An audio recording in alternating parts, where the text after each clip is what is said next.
사실은 우리 활동가 정체성의 구성이라는 거에서 봤을 때 우리가 어떤 사건을 만나고 그 사건을 통해서 그걸 해결하고자 하는 사람들이 이제 활동가가 되는데 그런 단면을 굉장히 잘 보여주고 있는 것이 DSO의 활동이고 거기에 이제 참여했던 여성들 뭐 전문성이 없다고 하지만 사실은 자기 문제를 제일 잘 안다는 점에서는 또 다른 전문성이 있지 않나 뭐 그런 생각이 좀 들기도 합니다. 네.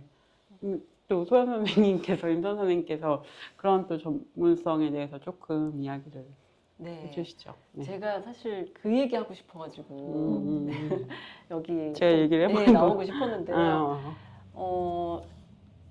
그러니까 백가루 선생님이 기본적으로는 연구자로서 어쨌든 그 DSO 활동을 시작을 하신 건데 제가 백가루 선생님이 이제 학위 논문을 쓰는 과정에서 굉장히 가장 정말 인상적이었던 거가 이분들의 그러니까 그 DSO 활동가 포함한 디지털 성폭력 근절 활동가들이 하는 일을 노동이라고 부르지 않는다. 노동이라고 부르지 않고 이것을 전문성의 차원에서 이야기한다라는 게 저한테는 굉장히 새로운 세상이 열리는 듯한.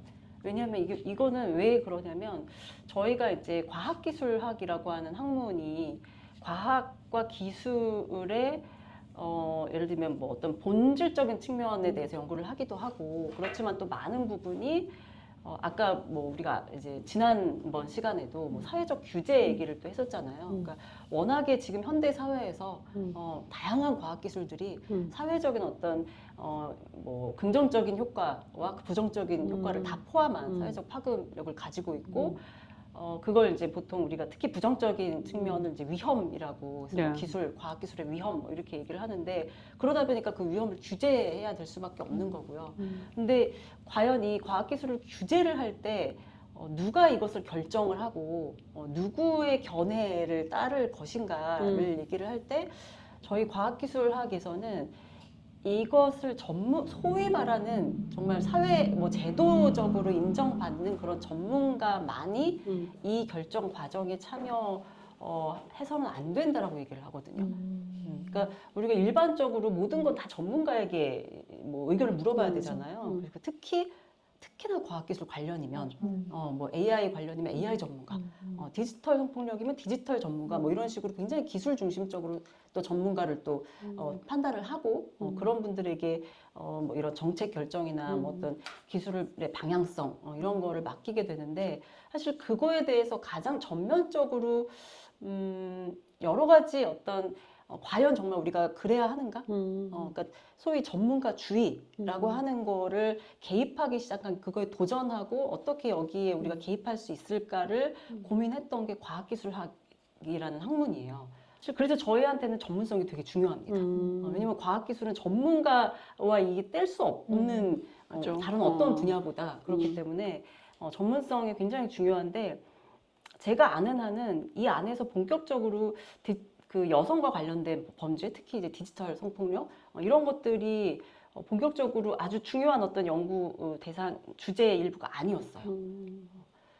그리고 대신 이제 어떤 얘기를 했냐면 디지털 기술과 관련해서 특히 AI 기술과 관련해서는 주로 왜 최근에 이제 특히 이제 생성형 AI 나오면서 많이 얘기가 된 게 저 뒤에 사람이 있다. 그래서 예를 들면 뭐 케냐의 노동자들 이런 분들이 인간 강화 학습이라고 해서 뭐 컨텐츠 모더레이션을 한다든지 뭐 혐오 표현 이런 것들을 막 걸러낸다든지 그런 게 이제 AI를 만드는 과정에 들어가잖아요. 뭐 그것뿐만 아니라 뭐 데이터 뭐 레이블링 하는 것도 있고 여러 가지 그 데이터를 가공하는 그 데이터를 학습을 하는 게 AI인데 그게 뭐 그냥 AI한테 데이터 학습해 하면 되는 게 아니라 학습할 수 있게 네, 다 이제 만들어줘야 뭐 주석도 달고 막 해야 되잖아요. 잠재적 오류도 잡아야 되고. 그렇죠, 네. 그렇죠. 또 혐오 뭐 발언을 하지 않는지 이런 것도 봐야 되고. 그러니까 이 모든 것들이 그러나 사실은 굉장히 인간들의 노동의 기댐에도 불구하고 AI라는 이런 정말 아주 첨단 기술에 가려져서 잘 보이지 않는단 말이죠. 잘 보이지 않았고 그래서 굉장히 비가시화된 노동이었고 그런데 또 이 비가시화된 노동을 누가 하느냐? 주로 여성들이 많이 하고, 그러니까 이 노동 자체가 사실 그렇게 이 일자리 자체가 아주 그렇게 좋은 일자리는 아닌 거죠. 그러니까 뭐 거의 비정규직의 비숙련 노동의 저임금에 뭐 그냥 건당 얼마 받는 뭐 이런 노동이었어서 사실 그 디지털 기술 관련해서는 이렇게 비가시화된 노동 그리고 이게 상당히 젠더화된 노동이었고 이런 논의들이 많이 한 측면에 있었습니다. 그런데 이제 그 백가 선생님이 이 DSO 활동가들을 전문가라고 하면서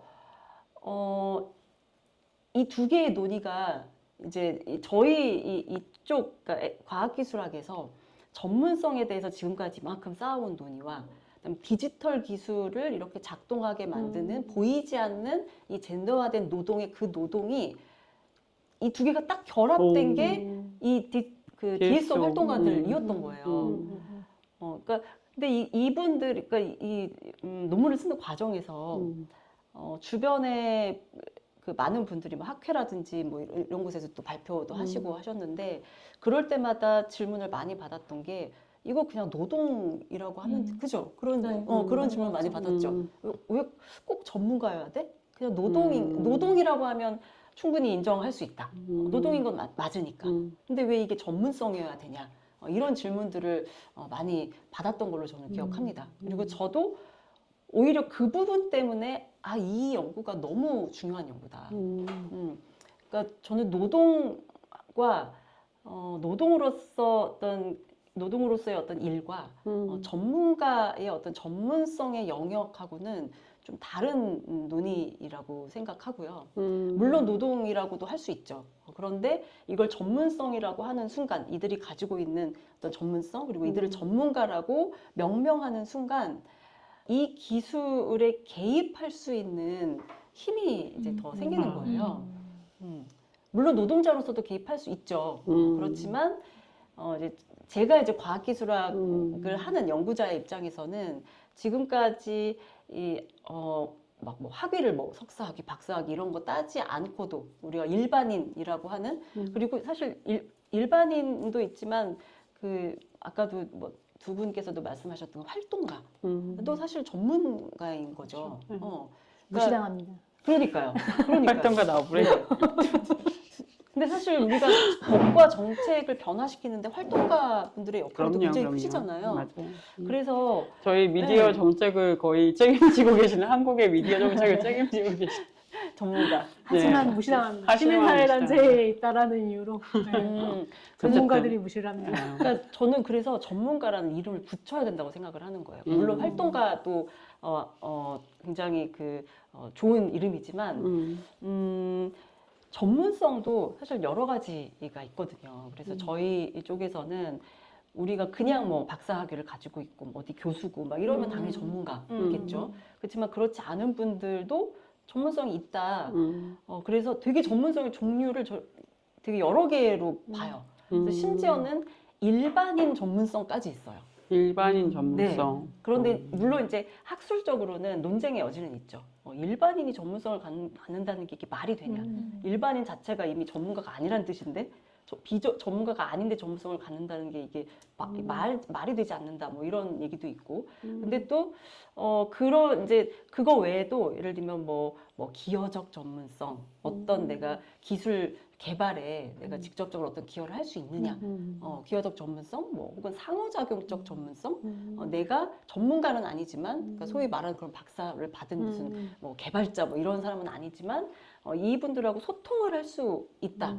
그것도 사실은 뭐가 있는 거거든요. 그래서 뭐 상호작용적 전문성, 심지어는 뭐 연계적 전문성이라고 해서 어떤 기존에 없던 어떤 연결들을 만드는 것 자체도 전문성이라는 얘기를 할 정도로 전문성이라는 게 그냥 정말 누구나 봐도 전문가처럼 보이는 그런 사람들의 제도적으로 인정받은 그렇게 훈련을 받은 사람만 전문가가 아니라 되게 다양한 그러니까 의사소통을 하는 것도 전문성이고 내가 실험을 하진 않지만 어떤 연구의 방향에 대해서 뭔가 할 얘기가 있다? 그럼 전문성이 있는 것이고 그런 논의들을 지금까지 저희가 수십 년 동안 해온 게 있기 때문에 이게 그 디지털 성범죄, 성폭력 근절과 관련한 활동들이 이 전문성 영역에 들어와야 한다. 그리고 내용적으로도 그래요. 아까 백가연 선생님께서는 이제 주로 말씀하셨던 게 뭐 어떤 그런 당사자성의 어떤 세대적 특성이라든지 그리고 디지털 성폭력이라는 사실 이 명칭 자체도 DSO에서 만드신 거고 네, 맞아요. 사실 디지털 성폭력 말고도 뭐 비슷한 뭐 사이버 성폭력이나 뭐 온라인 성폭력 뭐 이름들이 또 여러 개가 있는 거잖아요. 그러니까 어떤 명칭을 부여를 하는 것도 전문가의 일 중에 하나고요. 그리고 아직은 말씀을 안 하셨지만 뭔가 뭐 기술적인 전문성도 있는 거죠. 왜냐하면 디지털 아까 뭐 이렇게 뭐 소라넷이나 뭐 이런 그 웹사이트라든지 아니면 뭐 그런 영상이라든지 이런 것들을 계속 모니터링을 하셔야 되고 그다음에 얘를 모니터링 하는 데서 나아가서 어떤 식으로 이 영상물을 이런 또 삭제도 해야 될 거고 뭐 이런 여러 가지 활동을 하는 데 있어서 기술적인 이해와 어떤 기술이 적절한지 그러니까 그걸 적절한 거를 판단할 때 정말 어떤 공학적인 논리도 있지만 어떤 기술이 피해자를 정말 우리가 잘 보호할 수 있는지 뭐 이런 것도 분명히 고려를 해야 되는 거거든요. 그래서 그런 것들을 이제 다 종합해서 보면 활동가들이 가지고 있는 활동가가 아닌 사람들이 갖지 않는 어떤 능력이라는 것이 분명히 있다. 그래서 그런 것들이 저는 더 명시적으로 좀 드러내줘야 한다고 생각을 해요. 그래야지만 이들의 목소리가 그냥 당사자의 목소리, 피해자의 목소리 이렇게 이거 가지고는 저는 한계가 있다고 생각을 해요. 거기에 더해서 전문가로서의 목소리를 낼 수 있어야지만 기술 개발이나 아니면 기술을 규제하는 정책, 법이 결정이 되는 과정에 개입할 수 있다라고 생각합니다. 맞아요. 이게 정말 쉽지 않은 과정이기는 하고 저도 여러 가지 전문성들을 습득하기 위해서 정말 많은 공부를 했어요.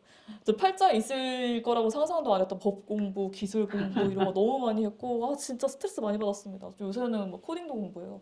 그런데 저 요새 코딩 공부할까 생각하고 코딩 AI 공부할까? 공부 진짜 한 학기 들었어요. 아무튼 이런 것들을 해야 되는데 제가 아까 설명을 해드렸던 것과 마찬가지의 그 공백이 거대한 공백과 반드시 이걸 우리가 막 해야만 한다는 의무감, 그 압박감 이런 것들이 있으니까 하는 거예요. 그냥 그 고졸, 그 대졸자들이 그냥 하는 거예요. 그렇게 해서 그 디지털 그리고 섹슈얼리티 그리고 범죄 또는 법과 제도라고 하는 다양한 분야에 대해서 디지털 성폭력과 관련된 것들만 이렇게 모아다가 전문가의 거죠. 그렇게 전문성을 가져야만 하는 입장이 되어버린 거죠. 그것도 그렇고 제가 저번 주에도 말씀을 드렸지만 그 결정권을 가지고 있으신 분들, 높은 곳에 계시는 분들은 디지털 기기 디바이스를 다루는 방법이라든지 소프트웨어에 대해서 잘 모르세요. 근데 이분들께 디지털 성범죄가 어떤 방식으로 일어나는지 이게 지금 어린 사회 구성원들에게 어떤 점에서 치명적이고 위협적인지 이런 것들을 설명하기 위해서도 이 둘 사이에 커뮤니케이션을 할 수 있게 해주는 역할을 누군가 해야 되거든요. 근데 이 사람들의 입장을 대변할 수 있어야 되고 이 사람들에게는 기술적인 부분에 대한 설명을 할 수 있어야 되고 이 부분에서도 전문성이 요구가 됩니다. 각자를 잘 알고 그 사람들에게 익숙한 언어로 번역을 할 수 있어야 되거든요.